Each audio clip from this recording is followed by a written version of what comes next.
ආයුබෝවන් ආදරණීය දුවේ පුතේ. ඉතින් කොහොමද ඔයාලට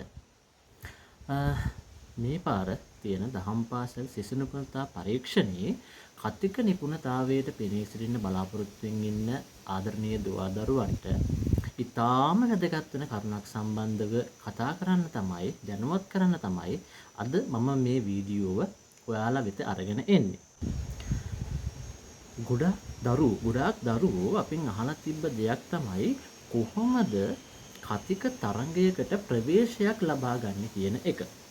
ගොඩක් අයට තිබ්බ ප්‍රශ්නයක්. ගොඩක් අපි දරුවන්ට වගේම සමහර ගුරුවරුන්ට තිබ්බ ප්‍රශ්නයක් තමයි කතික තරංගයකට ඉදිරිපත් වෙද්දී කොහොමද ඊට උචිත වෙන විදිහේ ප්‍රවේශයක් ලබා ගන්න කියන එක. කොහොමද කතික තරංගයට ඉදිරිපත් වෙද්දී කතාවක් පවත්වද්දී ඒකට ආරම්භයක් ලබා ගන්න කියන එක.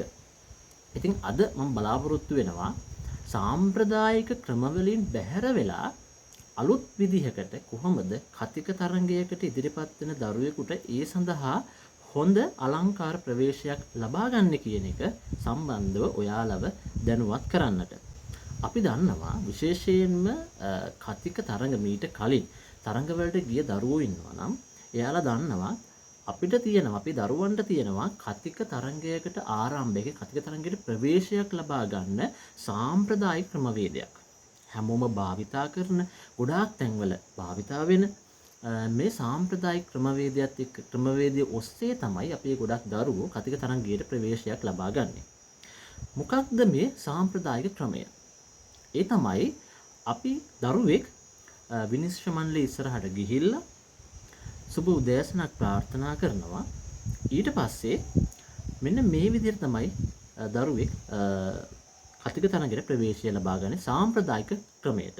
ඒ තමයි අපක්ෂපාතී විනිසුරු මඩුල්ලගෙන්ද මාහා උරෙන් උර ගැටි තරංග වදින සහෝදර ඔබ සමගෙන්ද අවසරයි. අද මට ලැබී ඇති මාතෘකාව වන්නේ අසරණයන්ට සැලකීමේ ගුණයයි. ඒ මෑයෙන් වදන් ස්වල්පයක් ඔබ හමුවේ තැබීමට දෙන්න මට මදකට අවසර. මේක තමයි පුතේ සාම්ප්‍රදායික ක්‍රමවේදය. මම මේ අසරණයන් සැලකීමේ ගුණය කියන මාතෘකාව ගත්තේ උදාහරණයක් විදිහට. මොකද මේ වීඩියෝව ඉස්සරහට යද්දි මම මෙන්න මේ උදාහරණයත් එක්ක තමයි යන්නේ. එතකොට මෙන්න මේ සාම්ප්‍රදායික ක්‍රමයට තමයි පුතේ දුවේ ගොඩාක් අපේ දරුවෝ මේ කතික තරංගයට ප්‍රවේශයක් කරගන්නේ. හැබැයි හොඳට මතක තියාගන්න පුතේ කතික කියන්නෙම නිර්මාණශීලී දෙයක්. නිර්මාණයක් කලාවක්. කතික තරංගයට ඉදිරිපත් වෙන දරුවෙක් ගොඩක් නිර්මාණශීලී වෙන්න ඕන. කතික කියන්නේ අපි එදිනෙදා කරන යම්කිසි කතාබහක් කිසියම් මාතෘකාවක් මුල් කරගෙන සිදු කරන මේ කතාබහක් විවිධ හැඩතල විවිධ අලංකාර වචන මුහුණෙන් පෙන්වන ඉරියව් අංග චලන මේ වගේ බොහෝ දේවල් එකට එකතු කරලා තව කෙනෙකුට අහන් ඉන්න පුළුවන් විදිය අහන් ඉන්න ආස හිතෙන විදිහට කතාවක් ඉදිරිපත් කිරීම තමයි කතික කියලා කියන්නේ. එහෙනම් කතික තරංගයට ඉදිරිපත් වෙන දරුවෙක් ප්‍රවේශය මෙන්න මේ කියන කැටගරි එක යන්න පුළුවන් නම් පුතේ එයාට පුළුවන් වෙනවා ආරම්භය තුලම විනිශ්චය මණ්ඩලයේ අවධානය තමන්ගේ පැත්තට නතු කර ගන්න. එහෙනම් දැන් ප්‍රශ්නයක් ඇති කොහොමද මේ සාම්ප්‍රදායික ක්‍රමවේදයෙන් බැහැර වෙලා නිර්මාණාත්මක විදියට ප්‍රවේශය ලබා ගන්නේ කියලා. මම කියලා දෙන්නම්. අපි අර හැමදාම කරන දේ වෙනුවට අපිට තියෙනවා හොයාගන්න බොහොම ලස්සන වචන. විශේෂයෙන්ම දැන් මේ දහම් පාසල් කතික නිපුණතාවය කිව්වහම අපි බුද්ධ ධර්මයත් එක්ක බුදු දහමත් එක්ක බුදුන් වහන්සේ ගැන වහන්සේත් එක්ක මේ සිද්ධ කරන දෙයක් මේක. යන ගමනක් මේක. ඉතින් අපිට බුදු දහම තුලින්ම ලබා ගන්න පුළුවන් බොහොම ලස්සන වචන තියෙනවා. මේ ලස්සන වචන භාවිතා කරලා අර සාම්ප්‍රදායික ප්‍රවේශය වෙනුවට අපිට වෙනත් ප්‍රවේශයක් වෙනස්ම ප්‍රවේශයක් අලංකාර ප්‍රවේශයක් නිර්මාණය කරගන්නට පුළුවන්. අපිට යොදා ගන්න පුළුවන් අපේ බුදුන් වහන්සේ ගැන උන්වහන්සේට උපහාර පිදීමක් විදියට මේක ප්‍රවේශය ලබා ගන්න පුළුවන්. ඒතර උන්වහන්සේගේ උතුම් දහම තුල තිබුණු දහම් කරුණු කිහිපයක් අරගෙන අපිට ප්‍රවේශය ලබා ගන්න පුළුවන්. ඒත් නැත්නම් අපිට ගාථාවක් හෝ කවියක් මුල් කරගෙන ප්‍රවේශය ලබා ගන්න පුළුවන්. කිසියම් වූ ශ්‍රේෂ්ඨ කියමනක් මුල් කරගෙන අපිට මේ ශ්‍රේෂ්ඨ කියමනක් පසුබිම් කරගෙන අපිට ප්‍රවේශය ලබා ගන්න පුළුවන්. ඉතින් මේ විදිහේ ගොඩක් අවස්ථා තියෙනවා පුතේ, ගොඩක් දේවල් තියෙනවා ඔයාලට නිර්මාණාත්මක ලෙස තමන්ගේ ප්‍රවේශය හදා ගන්නට. මම අද ඔයාලට පෙන්වන්නම් වැඩසටහන වෙනුවෙන්ම මම හදාගත්තු ප්‍රවේශයන් කිහිපයක්. මෙන්න මේ ප්‍රවේශයන් හොඳට අහන්න. මේ ප්‍රවේශය ලබා ගන්න ආකාරය හොඳට අහන්න. ඒකත් එක්ක ඔයාලට පුළුවන් වේවි ඔයාලගෙම ප්‍රවේශයක් හදාගන්න විතරක් නෙමෙයි මේ ප්‍රවේශයක් හදාගන්නේ කොහොමද කියන එක සම්බන්ධව හොඳ අවබෝධයක් ලබා ගන්න. අපි එහෙනම් බලමු මොනවද මම හදපු ප්‍රවේශයන් කියලා. පස්කම් සැපට මුලා වී නිශ්චිත දිසානතියක් නොමැතිව ගෝර වූ සසරේ ගිලෙමින් උන්මත්තකීන් ලෙස මෝහාන්ධකාරයේ අතපත ගාමින් සතර අපායන්ගේ දොරට බිවර කර ගනිමින් කල් ගෙවූ සියලුම සත්වයින් හට සසරින් එතෙර වීමේ මඟ පෙන්වුවද අමාවකදා පෑ පුන් සඳක්සේ මෝහාන්ධකාරය නිමා කරමින් ආලෝකය විහිදූ ආලෝක කදම්බය වූද කෙලෙස් ගින්නෙන් දැවුණු අප නිවී සනහාලු ඉඩුවර සමයක වැටුණු මල් වරුසාවක් වූද ලෝතුරු අමාමෑණී බුදු පියාණන් වහන්සේට පූජාභිවන්දනීය නමස්කාරය පුද කරමින් හැරෙන්නම් මම්මගේ මාතෘකාවට. දැන් පුතේ කොහොමද මේක ඔයාලට දැනුනේ? මම තව එකක් කියන්නම්. ඒකත් තව දෙකක් විතර කියලා මම කතාවට නැවතත් එන්න. අඳුර දැඩි වූ කල එලියක් සොයන වාමය. ගින්න දැඩි වූ කල නිවීමක් සොයන වාමය. රිදුම වැඩි වූ කල ඔසුවක් සොයන වාමය.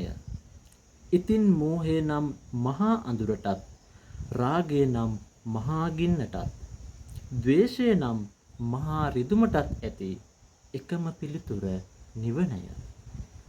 ඒ උතුම් නිවනට යන මග හෙළි පෙහෙළි කළ නිවන් දොරගුළු විවර කළ උතුම් බුදු සමිඳුනේ පූජාභි වන්දනීය නමස්කාරයෙන් පුදමින් ඔබගේ ශ්‍රී පද්මයන් හැරෙන්නම් මම මාගේ මාතෘකාවට. කොහොමද ඒ ආරම්භය? මතක තියාගන්න පුතේ, බුදු හිමියන් ගැන නම් අපි කතා කරන්නේ මේ ආරම්භය තුල අවසාන වෙද්දී ආරම්භයක කොටස අවසාන වෙද්දී අපේ අත් දෙක මේ විදිහට පිහිටන්න ඕන. අත් දෙක මේ විදිහට පිහිටන්න ඕන. තේරුණාද? මොකද අංග චලනත් කතික තරංගයකදී ගොඩාක් වැදගත් වෙනවා. කරදරමයි දිවි ගමනේ හැමදාම සැපයි කියා හිතනා දේ දුක නොවේද? ඒ දුක් ගින්න නිවා දමන මග කොහෙද? ඒ මග තිබුණි බුදු හිමි ළඟ හැමදාම. ගෝර වූ සසරේ ගිලෙමින් උඩ එමින් යන්නට දිශානතියක් සොයන අපට සසරින් එතෙර වෙන මග පෙන්වූ කෙලෙස් ඉඩෝරයෙන් ඉරිතැල්නු අපේ ජීවිතවලට නිවන් මග නම් රන්දියවරගෙන ආවේ අප ලෝතුරා බුදු පියාණන්මය. ඉතින් අපගේ තුන් ලෝකාග්‍ර වූ බුදු පියාණන් වහන්සේට මාගේ නමස්කාරය පුද කරමින් හැරෙන්නම් මම මගේ මාතෘකාවට. අවසරයි ගෞරවනීය වෙනසිරු මඩුල්ලගෙන්ද මහා උරෙන්වර ගැටි තරඟ වදින සහෝදර ඔබ සැමගෙන්ද තබන්නට වදන් පෙළක් අසරණයන්ට සැලකීමේ ගුණය ගැන ඔබේ සවන් මස්තකයන් තුල. ඉතින් පුතේ මේ මම හදපු දෙවෙනි පිවිසුම, දෙවෙනි ප්‍රවේශය. මේ ප්‍රවේශයේදී පතන් කලින් එකේ මට ඒක කියන්න බැරුව ගියා. දෙවෙනි ප්‍රවේශයේදී මම අරගෙන තියෙනවට සාම්ප්‍රදායික ක්‍රමයෙන් පුංචි කෑල්ලක්. ඒ තමයි අර අපක්ෂපාතී විනිසුරු මඩ උල්ලගෙන්ද මහා උරින්නුර ගැටි තරඟ වදින සහෝදරවම සැමගෙන්ද කියන එක. එතනදී පුතේ මම අපක්ෂපාතී විනිසුරු මඩ උල්ල කියන වචනේ භාවිතා කරන්නේ නැහැ. හේතුව තමයි පුතේ ඔතෙන්ට එන විනිශ්චය මණ්ඩලය කොහොමත් අපක්ෂපාතීමයි. අපි ඒක හයිලයිට් කරන්න අවශ්‍ය වෙන්නේ නැහැ. ඒක නීතියක් නෙමෙයි. ඔයාලට කැමති නම් ඒක හයිලයිට් කරලා කියන්න පුළුවන්. නමුත් අපක්ෂපාතී විනිසුරු මඩුල්ල කියනවාට වඩා පුතේ ගෞරවනීය විනිසුරු මඩුල්ල කියන්න පුළුවන් නම් ඒක ඊටාම වැදගත්.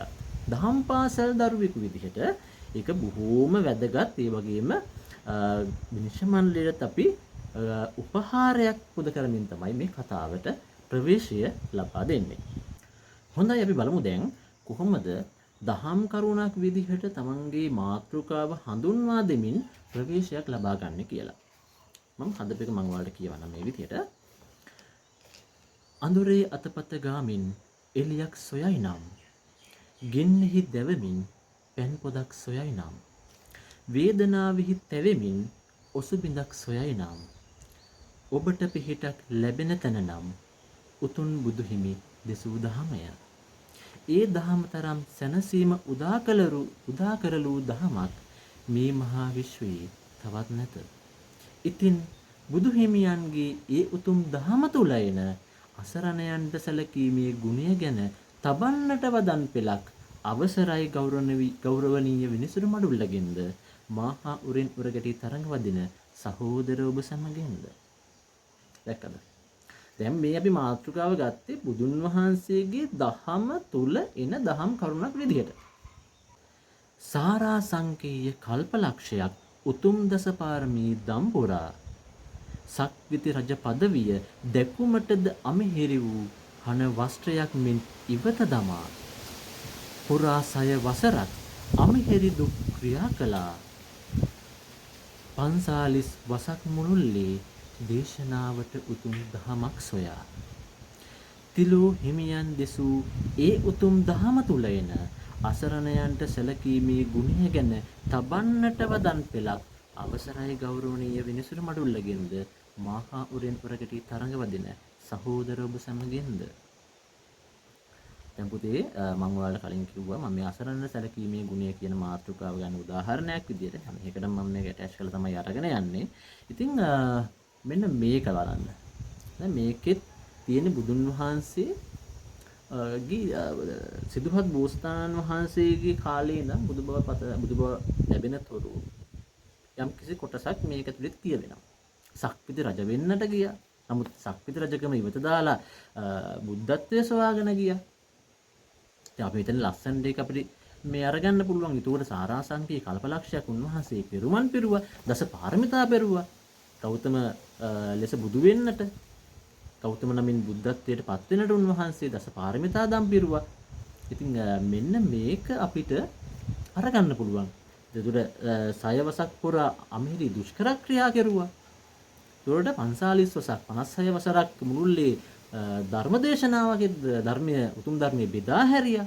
ඉතින් මේ හැම දෙයක්ම පුතේ අපිට අරගන්නට පුළුවන් අපේ ප්‍රවේශය ලබා ගන්න. මම ඔයාලට කිව්වා ප්‍රවේශයක් හදද්දී අපි නිර්මාණය කරද්දී පුතේ අපිට ගන්න පුළුවන් බුදු හිමියන්ගේ චරිතයම ගන්න පුළුවන්. චරිතයම කොටස් අරගෙන අපිට පුළුවන් මේ ප්‍රවේශය හදා ගන්නට. right. එහෙනම් පුතේ මේ තමයි අපි ප්‍රවේශයක් ලබා ගැනීම සම්බන්ධව මම ඔයාලට කරන ලබා දෙන උපදෙස් ටික.